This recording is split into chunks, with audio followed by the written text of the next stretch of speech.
예, 오늘 본문의 말씀을 가지고 역사의 주관자이신 하나님이라는 제목으로 함께 말씀 나누도록 하겠습니다. 우리 옆에 계신 분들에게 오늘 이렇게 인사했으면 좋겠는데요. 하나님께서 모든 것을 주관하십니다. 하나님께서 모든 것을 주관하십니다. 그렇습니다. 여러분, 하나님께서 모든 것을 주관하시고 통치하시고 다스리신다라는 사실을 기억하시고 날마다 하나님을 바라고 구하며 살아갈 수 있는 믿음의 백성들 다 되시길 주님의 이름으로 간절히 축원드립니다. 화면 보니까 뒤에 배경이 멋있네요. 네. 그랜드 캐년에 와 있는 것 같은. 네. 예, 좋습니다. 그리고 이제 우리 다음 세대 자녀들이 오늘 사실 되게 피곤할 거예요. 여러분들 그 중고등부 학생들 정말 칭찬 좀 많이 해주세요. 왜냐면 요번에 이제 아이들을 지금 아이들이 섬기고 있어요. 아이들이 자기들도 학생이잖아요, 그죠?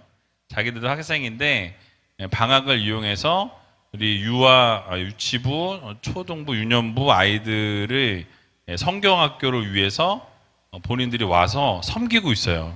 섬기고 아이들을 인도해주고 어른들도 당연히 뭐 식당에서 섬기시고 교사로 섬겨주시지만은 이 다음 세대 자녀들이 자기들도 어린데 또 다른 아이들을 위해서 자기보다 어린 아이들을 위해서 섬기는 그 모습을 보면서 오신 분들이 너무 우리 교회를 칭찬하는 거예요.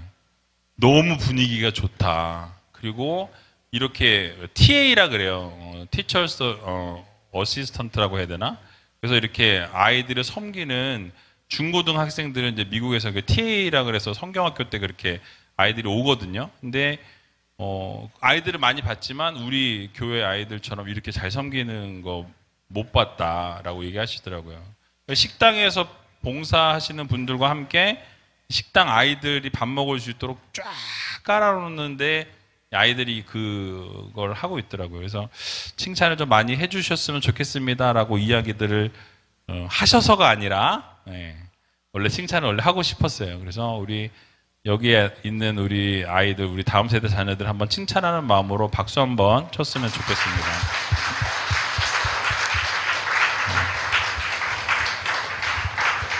얘들아, 칭찬받았으니까 내일 더 열심히 해야 돼. 알았지? 예, 감사합니다.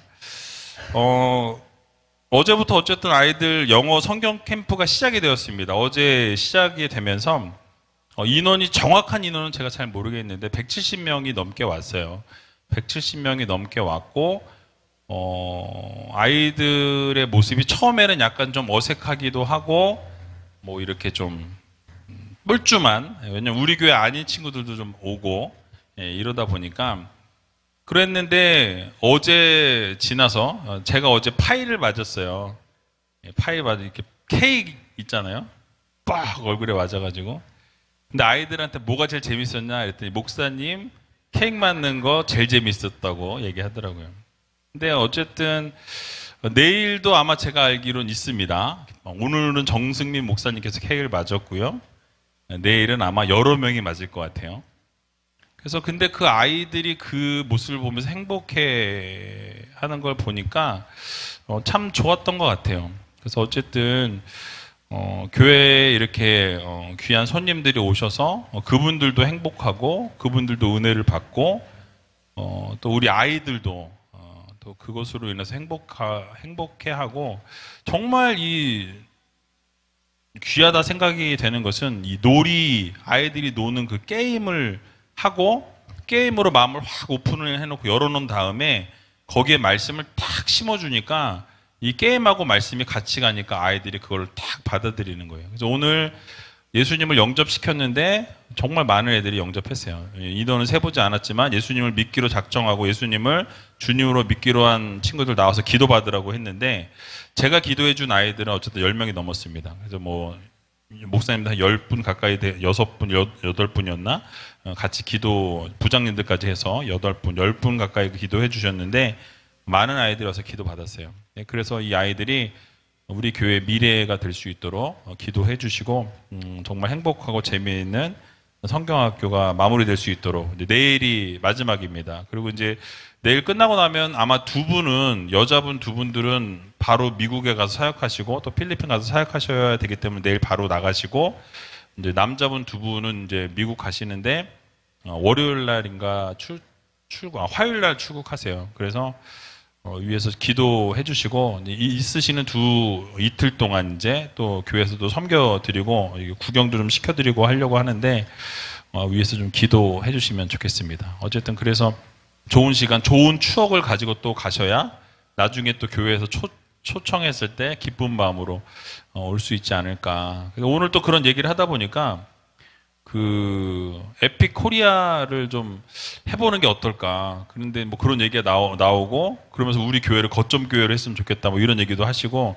그래서 그쪽 교회 그쪽 그 에픽 대표분하고 이야기를 좀 나눠보기로 했어요. 어쨌든 저는 뭐 그런 거에 뭐 이렇게 막 뭐 나타내고 이런 거는 관심이 없는데 아이들에게 참 좋은 프로그램이다라는 생각이 들어서 고민하려고 합니다. 어쨌든 위에서 기도해 주시면 감사하겠고요. 그래서 아이들이 정말로 행복한 아이들이 되었으면 좋겠어요. 그래서 아이들이 진짜 얼굴 표정을 한번 그냥 유튜브로 한번 들어가서 우이젤교회 치시면 영상이 있습니다. 그래서 첫날 거 영상 한번 딱 찬양할 때 보시고 마지막 날 영상할 때 찬양하는 거 딱 한번 보세요. 그러면 완전히 다른 아이들인 걸 볼 수 있으세요. 정말 아이들이 완전히 얼굴이 달라지고 뭐 찬양하겠다 그러면 자기들이 막 다 뛰어나와요. 위로 막 다 뛰어나와가지고 노란색 입은 애들, 분홍색 입은 애들, 막 이렇게 파란색 입은 애들이 막 나와가지고 찬양하는데 너무 이뻐요.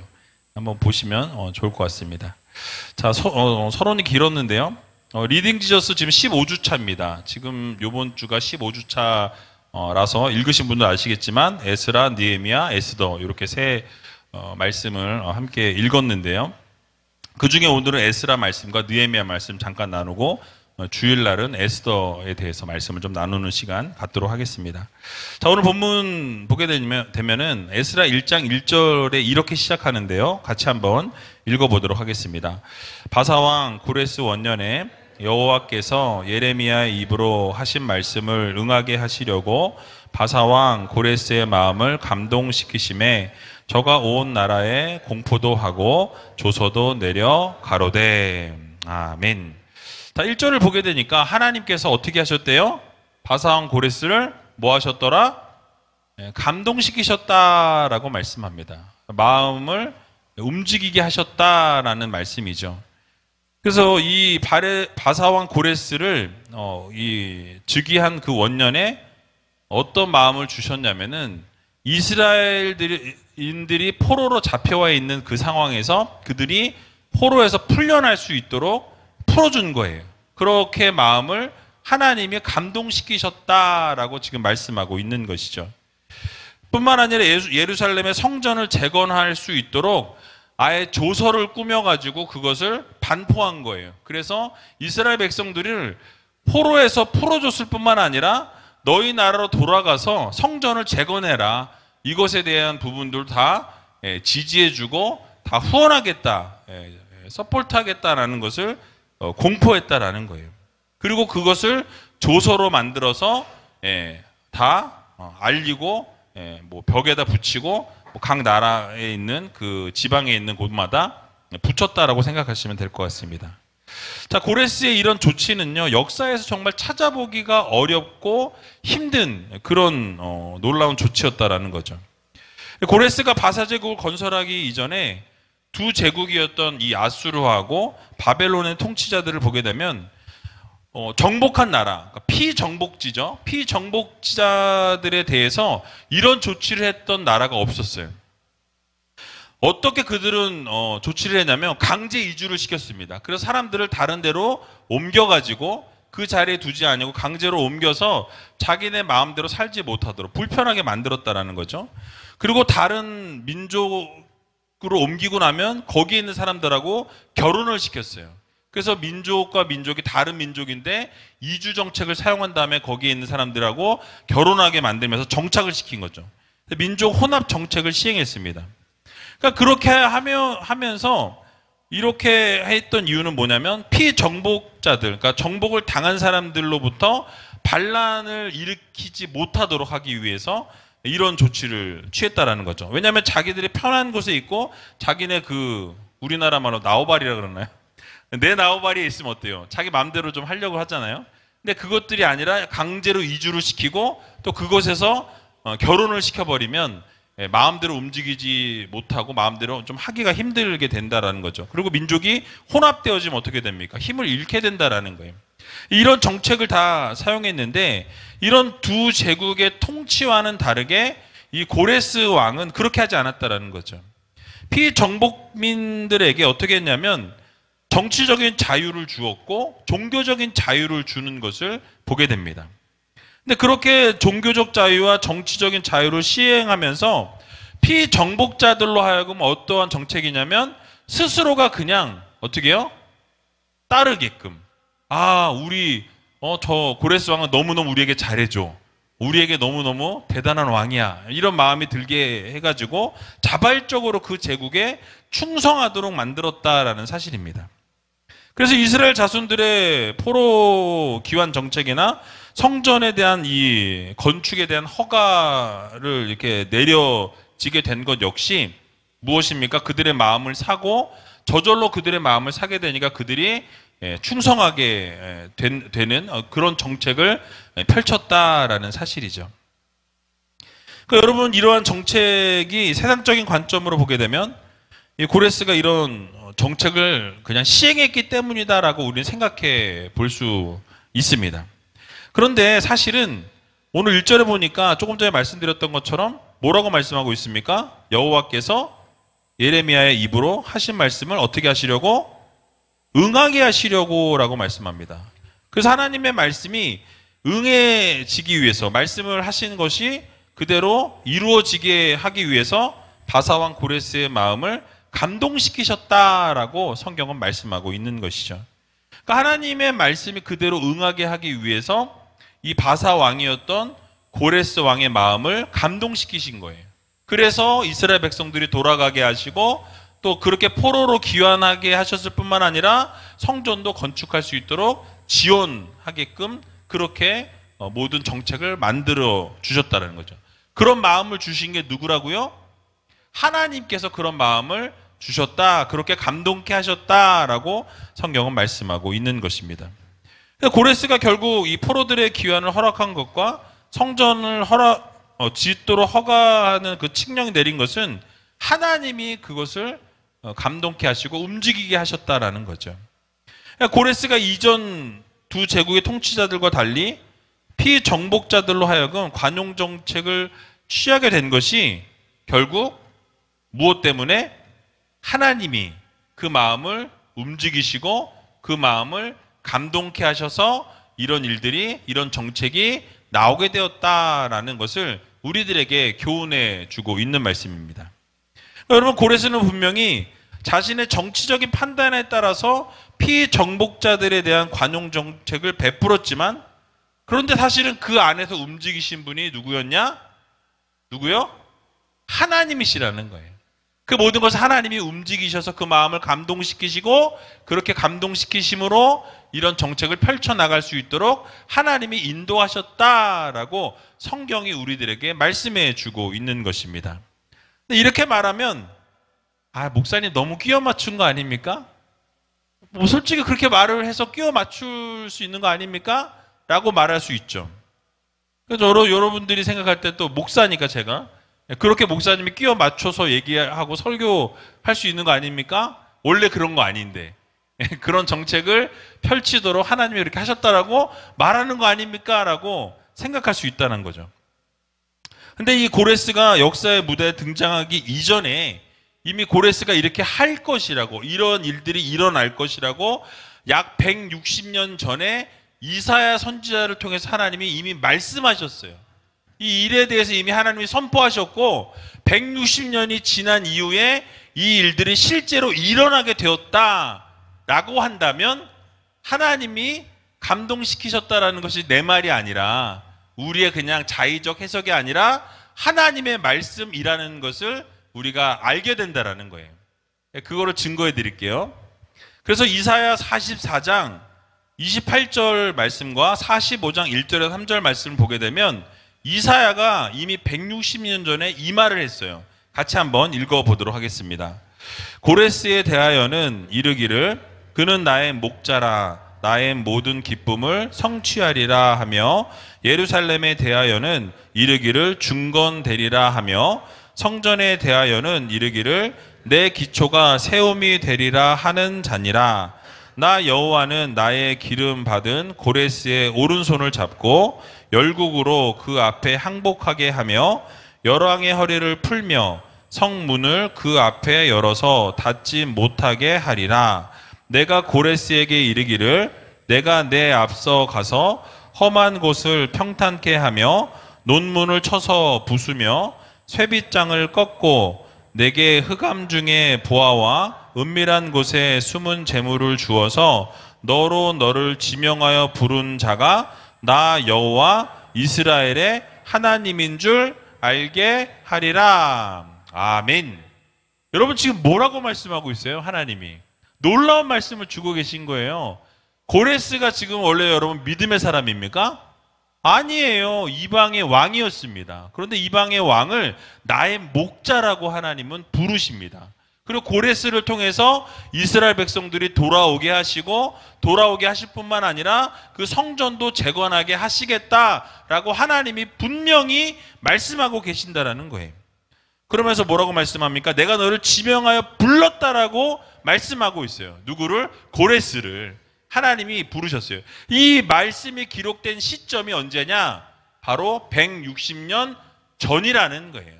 이사야가 160년 전에 사역하고 있을 때 고레스라는 이름을 하나님이 예언하시고 그 예언의 말씀을 이사야가 기록했는데 그 기록된 말씀 그대로 어떻게 되어졌습니까? 이루어졌다라는 거예요. 자, 그러면 하나님이 감동시키심에 이게 제 말이에요? 고레스의 마음을 그냥 감동시켜서 그렇게 일을 이루셨다라고 이야기했는데 제 말입니까? 아니죠. 이미 160년 전에 하나님이 말씀하신 그것이 그대로 이루어졌다라는 것을 우리들에게 보여주고 있는 것입니다. 그가 순수한 이방인임에도 불구하고 하나님은 이 고레스를 통해서 페르시아 제국을 통치하게 하셨고 그 페르시아 제국을 통해서 그들을 푸른 초장의 양떼처럼 목자로 세우셨다라고 인도하라고 그렇게 말씀하고 계신 것을 보게 됩니다. 이 모든 것이 하나님의 절대 주권 아래서 이 일들이 이루어졌다라는 거죠. 하나님의 섭리가 그 안에 숨겨져 있고 하나님이 모든 것을 주관하시고 이끄셨다라는 것을 우리들에게 말씀해 주고 있는 거예요. 고레스를 통해서 이스라엘 백성들이 귀환이 이루어질 뿐만 아니라 성전의 재건도 그를 통해서 이루시겠다라는 약속의 말씀이 어떻게 되어졌습니까? 실제로 이루어지게 된 거예요. 그래서 고레스를 통해서 그 조서를 선포케 하시고 그 말씀 그대로 하나님이 이끌어 가셨다라는 사실입니다. 이사야 예언뿐만 아니라 고레스 역시도 이렇게 하나님에 대해서 이렇게 고백하는 것을 보게 됩니다. 오늘 에스라 1장 2절 3절 말씀 같이 한번 읽어보도록 하겠습니다.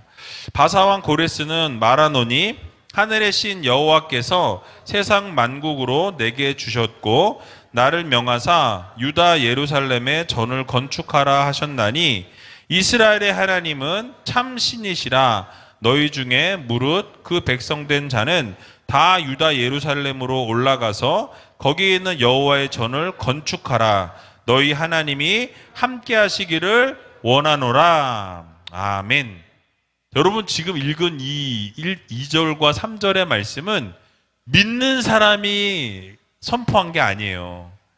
믿지 않는 이방인이었던 고레스 왕이 선포한 내용이라는 거죠. 그러니까 여러분 이 지금 2절과 3절의 말씀을 고레스가 말했다고 보지 마시고 다윗 왕이나 솔로몬이 선포한 말씀이라고 해도 전혀 손색이 없는 그런 단어들을 사용하고 있는 걸 보게 됩니다. 에스라 선지자가 이것을 선포했다라고 이야기해도 모두가 믿을 만큼의 신앙적 고백이 들어있다라는 거예요. 뭐라 그래요? 하늘의 신 여호와께서 세상 만국을 내게 주셨다라고 이야기하죠. 이 세상의 모든 것들을 다스리고 통치하게 하신 분이 누구라는 거예요? 하늘의 하나님이라고 이야기하고 있어요. 믿지 않는 이 왕이 하나님의 하나님 되심을 선포하고 있다라는 거죠. 그리고 그 하나님이 나한테 명하셔서 예루살렘의 전을 건축하라고 하나님이 나에게 말씀하셨다라는 거예요. 그렇기 때문에 하나님은 참 신이시고, 그래서 너희 중에 유다인들 어떻게 해요? 예루살렘으로 올라가서 그 성전을 건축하라 라고 이렇게 선포하고 있는 것을 보게 됩니다. 그러니까 여러분, 이 고백의 내용들을 쭉 보게 되면 하나님이 자신에게 명령하셨다라는 것, 하나님의 음성을 들은 거예요. 하나님의 말씀을 들은 거예요. 그러니까 이방 왕조차도 하나님의 하나님 되심을 어떻게 해요? 인정했다라는 거예요. 하나님의 하나님 되심을 선포했다라는 거죠. 참 신이라고 선포하면서 하나님의 전을 건축할 것을 명령하고 하나님이 함께 하시기를 원한다라고 이렇게 선포하고 선언하는 것을 보게 됩니다. 그러니까 여러분, 이 말들을 액면 그대로 받아들인다면 고레스는 믿음의 사람이었다라고 이야기해도 과언이 아니라는 거죠. 어쨌든 이방의 대제국인 페르시아 왕이었던 고레스 입에서 하나님이 참 신이시다, 하나님이 하나님이시다, 천지의 주제이시다라고 이렇게 고백하고 있는 것을 볼 때 이것은 하나님이 모든 것을 다 어떻게 하셨어요? 주관하셨다는 걸 알 수 있죠. 하나님이 이끄셨다라는 거예요. 하나님이 섭리하셨다라는 것을 우리는 깨닫게 되는 것입니다. 결국 하나님이 고레스를 준비시키셨고, 그래서 바벨론을 무너뜨리게 하신 거예요. 누가? 하나님이 고레스를 통해서. 그래서 여러분, 결국 하나님께서 그렇게 고레스를 통해서 바벨론을 무너뜨리게 하시고 페르시아 제국을 통해서 하나님이 이스라엘 백성들을 다시 살려내셨다라는 거죠. 그리고 해방시키신 이후에 이제 그 택하신 백성들을 위해서 성전을 다시 한번 재건할 수 있도록 페르시아 왕을 움직이셨다라는 거예요.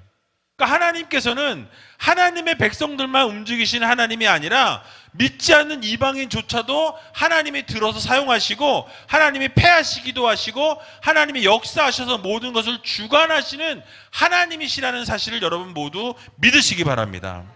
결국 하나님께서 한 제국을 무너뜨리시고 한 제국을 일으키셔서 결국은 이스라엘 백성들을 다시 하나님의 백성으로 삼아주시는 것을 우리는 보게 된다는 거예요.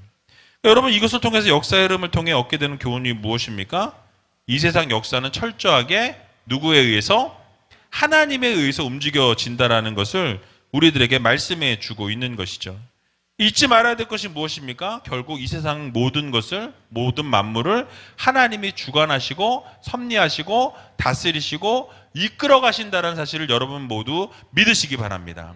그래서 여러분, 이 세상적인 시각으로 볼 때는 성도들은 아무런 영향력이 없는 것 같아요. 연약해 보이고 미미해 보이는 존재로 보이지만, 약한 존재로 보이지만 사실 전지전능하신 하나님의 자녀예요. 여러분이 옆에 있는 분 보세요. 네, 하나님의 자녀예요. 하나님의 백성입니다. 네, so powerful. 영어를 들었더니 영어가 나오네. 그러니까 여러분, 그렇습니다. 정말 파워풀한 힘을 하나님이 주신 거예요. 하나님의 능력으로 여러분을 하나님의 자녀라 백성으로 불러주셨다라는 거예요. 그래서 여러분, 우리가 이 세상을 당당하게 살아갈 수 있는 이유가 무엇입니까? 하나님이 우리 아버지시고 하나님이 우리의 하나님 되시기 때문에 여러분들은 어느 자리에 있든지 어떤 상황 가운데 놓이든지 하나님의 자녀요, 하나님의 백성이라는 이 정체성을 잊지 마셔야 한다는 거예요. 그래서 여러분, 날마다 하나님의 자녀로, 백성으로 자부심을 가지고 살아갈 수 있는 여러분이 되셨으면 좋겠습니다. 어깨에 막 움츠러들지 마시고, 나는 하나님의 자녀야. 교만하라는 얘기 아니에요. 그렇다고 막 이렇게 나대라는 거 아니니까. 하나님의 자녀라는 거, 백성이라는 것을 기억하시고 날마다 하나님의 자녀로서, 백성으로서의 삶을 그렇게 자부심을 가지고 살아갈 수 있는 귀한 우이제일교회 모든 성도님들이 다 되시게 주님의 이름으로 간절히 축원드립니다. 자, 느헤미야도 이 에스라와 마찬가지로 하나님께서 모든 역사의 중심에 계신다라는 것을 선포하는 것을 보게 됩니다. 느헤미야가 백성들을 위해서 기도할 때에 하나님께서는 이 페르시아의 제5대 왕이었던 아닥사스다 왕을 통해서 예루살렘을 또 건축하도록 이끌어 가시는 것을 보게 되죠. 느헤미야 1장을 보게 되면요, 느헤미야가 예루살렘 이 성이 회파되었고 이 성문이 불타게 되었다는 소식을 듣게 되었다라고 이야기합니다. 그리고 그 소식을 듣게 되었던 이 느헤미야는요, 슬피 울면서 하나님 앞에 금식하면서 탄식하면서 기도했다라고 성경은 말씀하고 있어요. 어떤 기도를 올려드렸습니까? 느헤미야 1장 5절에 보니까 이렇게 외치고 있는 것을 보게 됩니다. 우리 같이 한번 읽어보도록 하겠습니다. 하늘의 하나님 여호와, 크고 두려우신 하나님이여, 주를 사랑하고 주의 계명을 지키는 자에게 언약을 지키시며 긍휼을 베푸시는 주여 간구하나이다. 아멘. 자, 여기서 우리가 알 수 있는 것은 느헤미야가 하나님에 대한 확고한 인식을 가지고 있었다라는 것을 우리가 알 수 있다라는 거죠. 하나님에 대해서 뭐라고 선포합니까? 하늘의 하나님이여, 하늘의 하나님 여호와라고 선포하고요. 또 그 다음에 크고 두려우신 하나님이라고 이야기합니다. 하나님은 위대하시고 또 그 반면에 두려우신 하나님이라고 선포하죠.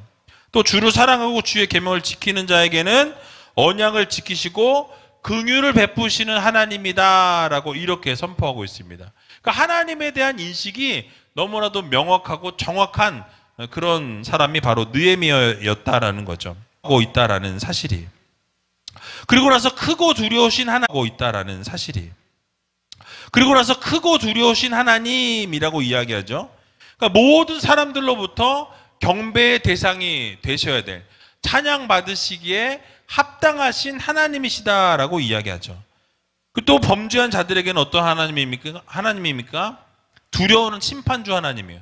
죄를 지으면 하나님이 그대로 두지 아니하시고 그 죄에 대해서 물으시는, 심판하시는 두려우신 하나님이다라고 이야기하죠. 그러니까 현재 당하고 있는 그런 고난이 과거 이스라엘의 죄와 무관하지 않다라는 거예요. 자신들이 지금 어려움 가운데 있고 포로의 삶을 살아가고 있는 그 이유가 무엇입니까? 하나님의 말씀에 순종하지 아니하였고 죄 가운데 있었던, 우상을 섬겼던 이런 죄로 인해서 우리가 이런 일들을 당하게 되었습니다. 그래서 크고 두려우신 하나님이십니다라는 것을 인정하고 있다라는 사실이에요. 또 주를 사랑하고 주의 계명을 지키는 자에게 언약을 지키시며 긍휼을 베푸시는 하나님이다라고 이야기하는데요. 하나님은 이스라엘과 언약을 맺고 계신 하나님이라는 거죠. 그래서 하나님께서는 한번 언약을 맺으신 것을 반드시 지키시는 하나님이라는 거죠. 계명을 지키는 자에게 언약을 지켜주시고 긍휼을 언제나 베풀어 주신 하나님이다. 결국 하나님은 한번 약속을 하시면 그 약속을 외면치 않으시고 반드시 성취하시는 하나님이시고 이루시는 하나님이다라는 것을 우리들에게 교훈해주고, 여러분 그렇습니다. 여러분이 믿고 있는 하나님은 역사의 하나님이십니다. 전 우주 만물을 통치하고 계시는 전지전능하신 하나님이심을 여러분 모두 믿으시기 바랍니다. 말씀합니다. 자비를 베풀어 주시기 원하시는 하나님이라고 말씀하고 있어요. 그러나 그렇게 사랑이 많으시고 위대하신 하나님이시지만 그 하나님의 말씀에 순종하지 아니할 때, 따르지 아니할 때는 두려운 하나님이라고 말씀하고 있어요. 왜요? 하나님이 하나님 말씀을 듣지 않고 따르지 않으면 그것에 대해서 물으시기 때문에, 심판하시는 하나님이시기 때문이라고 말씀하고 있습니다. 그러므로 우리 모두가 하나님 앞에서의 삶을 살아가고 하나님의 원하시는 삶을 살아가게 될 때에 결국 하나님께서 놀라운 은혜를 우리의 삶 가운데 허락해 주신다라는 것을 여러분들 모두 기억하시기 바랍니다. 느헤미야가 결국 하나님 앞에서 간절히 부르짖고 하나님 앞에 간절히 기도하게 될 때에 이 아닥사스다 왕의 마음을 또 움직이시는 것을 또 본다라는 사실이. 그래서 그 왕의 마음을 움직여지게 되고 느헤미야가 원하는 것이 무엇인지를 왕이 묻게 되는 것을 보게 되죠. 그래서 여러분 그 당시에 느헤미야가 직업이 무엇이었냐면 술을 맡은 관원장이었어요. 술을 마시기 전에 어떻게 보면 기미상궁처럼, 그렇죠? 술에 대한 모든 것을 관장하는, 거기다 옛날 같은 독살이 많았잖아요. 그죠? 그래서 정말 믿을 만한 사람에게 이런 부분들을 맡기는 그런 상황이었다라는 거죠. 근데 그 느헤미야가 안식이 좋지 않으니까 뭐 때문에 그러냐? 네가 왜 안식이 이렇게 좋지 않으냐? 무슨 문제가 있느냐라고 이 아닥사스다 왕이 묻게 되죠. 그러자 느헤미야가 왕에게 자신의 상황을 설명하게 됩니다. 뭐라고 이야기하냐면요. 느헤미야 2장 4절에서 6절 말씀인데요. 같이 한번 읽어보도록 하겠습니다. 왕이 내게 이르시되 그러면 내가 무엇을 원하느냐 하시기로 내가 곧 하늘의 하나님께 묵도하고 왕에게 고하되 왕이 만일 즐겨하시고 종이 왕의 목전에서 은혜를 얻어싸우면 나를 유다 땅 나의 열조의 묘실 있는 성읍에 보내어 그 성을 중건하게 하옵소서 하였는데 그때 왕후도 왕의 곁에 앉았더라. 왕이 내게 이르시되 내가 몇 날에 행할 길이며 어느 때에 돌아오겠느냐 하고 왕이 나를 보내기를 즐겨하시기로 내가 기한을 정하고. 아멘. 결국 그 성을 중건하게 하옵소서 하고 부탁할 때 그것을 듣고 기한이 얼마나 걸릴 것 같으냐 라고 왕이 묻고 즐겁게 보내주었다라고 말씀하고 있는 거예요. 그러니까 여러분 이 상황을 우리가 보면서 느헤미야의 모습 속에서 이 하나님을 향한 그 느헤미야의 태도를 우리는 좀 생각해 볼 필요가 있습니다. 느헤미야가 하늘을 향해서 하나님께 묵도했다라고 이야기하죠. 아마도 느헤미야는 이 자신의 기도를 들어주신 하나님께 감사했을 거예요. 분명히 하나님 앞에 부르짖었다라고 말씀했죠. 부르짖고 하나님 앞에 금식하며 기도할 때에 하나님께서 그 왕의 마음을 또 움직이셔서 어떻게 합니까? 이 느헤미야의 이 말을 듣게 하셨고 그래서 결국 왕이 그것을 허락하게 되는 것을 우리는 보게 되는 거예요. 그러니까 여러분 이 사건 역시도 모든 영역의 배후 가운데 역사하시는 분은 누구라는 것을 우리에게 말씀해 줍니까? 하나님이시라는 걸 말씀해 주고 있어요. 이 모든 상황을 조성하신 분 역시도 하나님이시라는 것을 우리들에게 교훈해 주고 있는 것입니다. 그래서 여러분 이 세상 살아가면서 언제나 하나님의 주권을 우리도 인정해야 한다라는 거예요. 이 세상 만물을 통치하시는 분이 하나님이시요 역사를 주관하시는 분도 하나님이시요 모든 것을 다 이끌어 가시는 분 역시 누구십니까? 하나님이시라는 것을 여러분들 모두 믿으시기 바랍니다. 이건 성경의 이야기뿐만 아니라 오늘을 살아가는 우리들에게도 동일하게 적용이 되어진다는 거예요. 여러분들이 살아가는 이 순간, 이 시간, 한 시간, 한 1분 1초에도 하나님은 역사하시고 인도하시고 붙드시고 함께 하신다는 것을 여러분들 모두 기억하시기 바랍니다.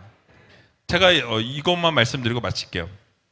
이번에 그 성경학교 하는데 보니까 게임 중에 이렇게 큰 풍선이 있었어요. 아이들이 그 가운데 들어가가지고 딱 들어가서 전투 준비를 하더라고요. 가방 매듯이 딱 줄 매고 탁 안에 들어가서 앞으로 팍 달려가서 빵 부딪혀요. 둘이 빵 부딪혀서 그럼 나가 떨어질까요? 뭐 무게가 좀 덜 나간 애가 떨어진다든지 힘이 약한 애들이 뒤로 펑 나가 떨어지는 거예요. 근데 그걸 딱 보고 야 이게 진짜 생각보다 파워풀하더라고. 탁 부딪혔는데 팍 넘어가서 그냥. 근데 아이가 다쳤을까요? 안 다쳤을까요? 하나도 안 다쳤어요. 왜요? 풍선이 아주 옆에 딱 완전히 전체를 다 두르고 있기 때문에 아이들이 하나도 안 다쳤어요. 그리고 옆에 이제 인도하시는 분들이 이제 졌던 아이를 일으킨 다음에 요번엔 뒤에서 같이 딱 밀어주니까 어떻게 될까요? 누가 이겨요? 졌던 애가 이기게 되는 거예요. 그러면 여러분 어떻게 될까요? 그 아이는 또 일어나서 다시 한번 하겠죠? 그렇게 하면서 그 이후에 했던 말이 뭐였냐면 하나님께서 이렇게 풍선으로 아이들을 두르신 것처럼 우리의 삶을 그렇게 두르고 계신다라는 이야기를 하는 거예요. 너무 마음에 와 닿은 거예요. 아 정말 하나님이 우리를 그렇게 보호하고 계시지, 그렇게 인도하고 계시지, 언제나 함께 하시지. 그런 메시지를 아이들에게 던져주면서 언제나 두려울 때나 힘들 때나 어려울 때나 어떤 상황 가운데 있든지 하나님이 이 풍선이 우리를 둘러싸고 아무도 다치지 않게 해준 것처럼 하나님이 오늘도 이 순간도 우리를 그렇게 지키고 계신다라는 메시지를 들을 때 정말 은혜를 많이 받았거든요. 여러분 동일합니다. 오늘을 살아가는 여러분 역시도 하나님은 여러분을 보호하시고 인도하시고 언제나 함께 하시기 원하시는 모든 것을 주관하시는 전지전능하신 하나님이심을 여러분 모두 믿으시기 바랍니다. 그래서 로마서 11장 36절에 보면 이는 만물이 주에게서 나오고 주로 말미암고 주에게로 돌아갑니다. 영광이 그에게 세세에 있으리로다. 아멘이라고 말씀합니다. 모든 만물이 누구로부터? 하나님으로부터 나왔다라고 말씀하죠. 모든 만물을 주관하시는 분 역시 하나님이시라고 말씀하고 있습니다. 그렇기 때문에 그 하나님께 영광을 올려드리는 것이 어떻습니까? 마땅하다라는 거예요. 영광을 받으시기에 합당하신 하나님이시기 때문에 우리는 어떻게 해요? 그 하나님의 자녀요 백성인 우리는 하나님께 찬양하고 하나님께 예배하고 하나님께 감사하고 언제나 하나님을 바라보는 삶을 살아가는 성도들이 되어야 한다는 것을 우리들에게 말씀해 주고 있는 거예요. 여러분, 말씀을 마칩니다. 우리가 하는 모든 일들이 우리의 뜻대로가 아니라 하나님의 뜻대로 되어진다는 것을 여러분 모두 인정하시고 하나님의 역사하심과 인도하심, 언제나 하나님이 여러분과 함께 하신다는 것을 여러분들 모두 기억하시기 바랍니다. 잠언 16장 9절에 보면 사람이 마음으로 자기 길을 계획할지라도 그 걸음을 인도하시는 자는 누구십니까? 여호와 하나님이시라고 말씀하고 있어요. 결국 모든 주권이 하나님께 있고 모든 영광이 하나님께 있고 모든 뜻이 하나님의 뜻대로 이루어진다는 이 사실을 여러분 모두 믿으시고 여러분이 하루하루 살아갈 때 내 생각과 내 뜻이 아니라 하나님의 뜻대로 하나님의 방법대로 하나님의 말씀대로 그렇게 순종하며 살아갈 수 있는 귀한 우리제일교회 모든 성도님들이 다 되시길 주님의 이름으로 간절히 축원드립니다.